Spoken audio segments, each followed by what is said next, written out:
आप सभी का आपके अपने YouTube चैनल पे बहुत बहुत स्वागत है। आइए आप सब सुनेंगे आज श्रावण मास महात्म्य कथा में दूसरे अध्याय की कथा। तो बोलिए प्रेम से भगवान भोलेनाथ की जय, माता पार्वती की जय। ईश्वर बोले कि हे महाभाग, आपने उचित बात कही है। हे ब्रह्मपुत्र, आप विनम्र, गुणी, श्रद्धालु तथा भक्ति संपन्न श्रोता है। हे अनघ, आपने श्रावण मास के विषय में विनम्रता पूर्वक जो पूछा है उसे तथा जो नहीं भी पूछा है वह सब अत्यंत हर्ष तथा प्रेम के साथ मैं आपको बतलाऊंगा। द्वेष न करने वाला सबका प्रिय होता है और आप उसी प्रकार से विनम्र हैं, क्योंकि मैंने आपके अभिमानी पिता ब्रह्मा का 5वां मस्तक काट दिया था, तो भी आप उस द्वेष भाव को त्याग कर मेरी शरण को प्राप्त हुए हैं। अतः हे तात, मैं आपको सब कुछ बतलाऊंगा। आप एकाग्रचित्त होकर सुनिए। हे योगिन, मनुष्य को चाहिए कि श्रावण मास में नियम पूर्वक नक्त व्रत करे और पूरे महीने भर प्रतिदिन रुद्राभिषेक करे।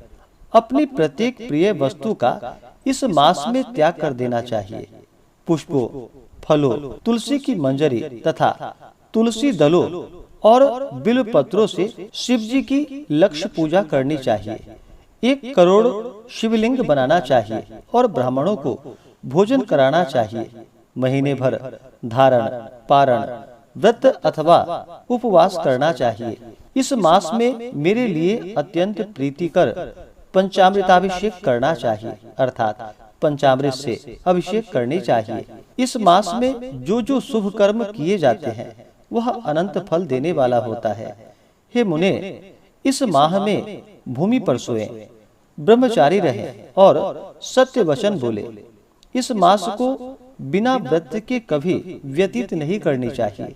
फलाहार अथवा हविष्यान्न ग्रहण करना चाहिए। पत्ते पर भोजन करना चाहिए। व्रत करने वाले को चाहिए कि इस माह में शाक का पूर्ण रूप से परित्याग कर दे। हे मुनिश्रेष्ठ, इस माह में भक्ति युक्त होकर मनुष्य को किसी न किसी व्रत को अवश्य ही करनी चाहिए। सदाचार परायण भूमि पर शयन करने वाला, प्रातः स्नान करने वाला और जितेंद्रिय होकर मनुष्य को एकाग्र किए गए मन से प्रतिदिन मेरी पूजा करनी चाहिए। इस मास में किया गया पुरस्चरण निश्चित रूप से मंत्रों की सिद्धि करने वाला होता है।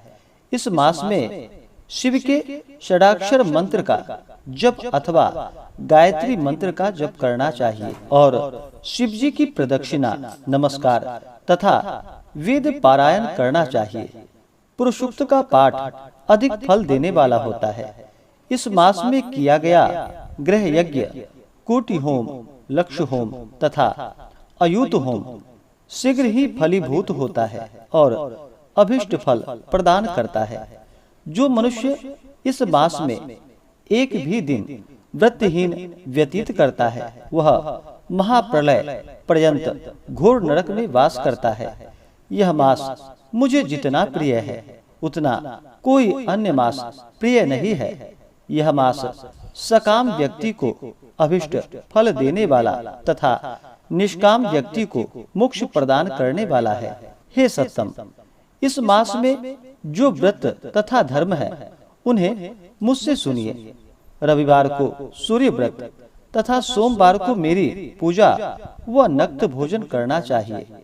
श्रावण मास के पहले सोमवार से आरंभ करके 3.5 महीने का रोटक नामक व्रत किया जाता है। यह व्रत सभी वांछित फल प्रदान करने वाला है। मंगलवार को मंगला गौरी का व्रत, बुधवार व बृहस्पतिवार के दिन इन दोनों वारों का व्रत, शुक्रवार को जीवंतिका व्रत और शनिवार को हनुमान तथा नृसिंह का व्रत करना बतलाया गया है। हे मुने, अब तिथियों में किए जाने वाले व्रतों का श्रवण करें। श्रावण के शुक्ल पक्ष की द्वितीया तिथि को औदुंबर नामक व्रत होता है। श्रावण के शुक्ल पक्ष की तृतीया तिथि को गौरी व्रत होता है। इसी प्रकार शुक्ल पक्ष की चतुर्थी तिथि को दुर्वा गणपति नामक व्रत किया जाता है।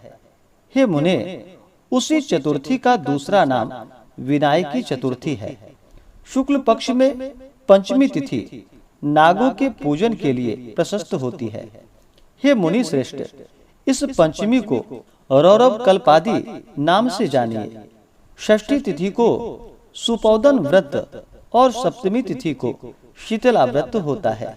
अष्टमी अथवा चतुर्दशी तिथि को देवी का पवित्रारोपण व्रत होता है। इस माह के शुक्ल पक्ष तथा कृष्ण पक्ष की दोनों नवमी तिथियों को नक्त व्रत करना बतलाया गया है। शुक्ल पक्ष की 10वीं तिथि को आशा नामक व्रत होता है। इस मास में दोनों पक्षों में दोनों एकादशी तिथियों को इस व्रत की कुछ और विशेषता मानी गई है। श्रावण मास के शुक्ल पक्ष की द्वादशी तिथि को श्री विष्णु का पवित्रारोपण व्रत बतलाया गया है। इस द्वादशी तिथि में भगवान श्रीधर की पूजा करके मनुष्य परम गति प्राप्त करता है। उत्सर्जन, उपाकर्म, सभादीप, सभा में उपाकर्म, इसके बाद रक्षाबंधन, पुनः श्रवणाकर्म, सर्वबलि और हयग्रीव का अवतार, ये 7 कर्म पूर्णमासी तिथियों को करने हेतु बतलाए गए हैं। श्रावण मास के कृष्ण पक्ष में चतुर्थी तिथि को संकष्टी चतुर्थी व्रत कहा गया है और श्रावण मास के कृष्ण पक्ष की पंचमी तिथि के दिन मानव कल्पादि नामक व्रत को जानना चाहिए। हे द्विजोत्तम, कृष्ण पक्ष की अष्टमी तिथि को श्री कृष्ण का पूर्णावतार हुआ, अतः महान उत्सव के साथ इस दिन व्रत करना चाहिए। हे मुनि श्रेष्ठ, इस अष्टमी को मनवादी तिथि जाननी चाहिए। श्रावण मास की अमावस्या तिथि को पिठोरा व्रत कहा जाता है। इस तिथि में कुशों का ग्रहण और वृषभों का पूजन किया जाता है। इस मास में शुक्ल पक्ष की प्रतिपदा तिथि से लेकर सभी तिथियों के पृथक पृथक देवता हैं। प्रतिपदा तिथि के देवता अग्नि, द्वितीय तिथि के देवता ब्रह्मा, तृतीया तिथि की गौरी और चतुर्थी के देवता गणपति, पंचमी के देवता नाग हैं और षष्ठी तिथि के देवता कार्तिकेय हैं। सप्तमी के देवता सूर्य और अष्टमी के देवता शिव हैं। नवमी की देवी दुर्गा, दशमी के देवता यम और एकादशी तिथि की देवता विश्वदेव कहे गए हैं। द्वादशी के विष्णु तथा त्रयोदशी के देवता कामदेव हैं। चतुर्दशी के देवता शिव, पूर्णिमा के देवता चंद्रमा और अमावस्या के देवता पितर हैं। ये सब तिथियों के देवता कहे गए हैं। जिस देवता की जो तिथि हो, उस देवता की उसी तिथि में पूजा करनी चाहिए। प्रायः इसी मास में अगस्त्य का उदय होता है।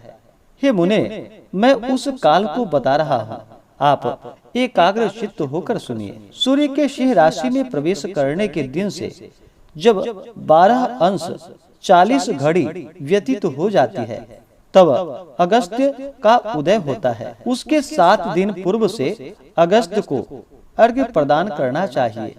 12 मासों में सूर्य पृथक पृथक नामों से जाने जाते हैं। उसमें से श्रावण मास में सूर्य गभस्ती नाम वाला होकर तपता है। इस मास में मनुष्य को भक्ति संपन्न होकर सूर्य की पूजा करनी चाहिए। हे सत्तम, 4 मासों में जो वस्तुएं वर्जित हैं, उन्हें सुनिए। श्रावण मास में शाक तथा भाद्रपद में दही का त्याग कर देना चाहिए। इसी प्रकार आश्विन में दूध तथा कार्तिकेय में दाल का परित्याग कर देना चाहिए। यदि इन मासों में इन वस्तुओं का त्याग नहीं कर सके तो केवल श्रावण मास में ही उक्त वस्तुओं का त्याग करने से मानव उसी फल को प्राप्त कर लेता है। यह बात मैंने आपको संक्षेप में कही है।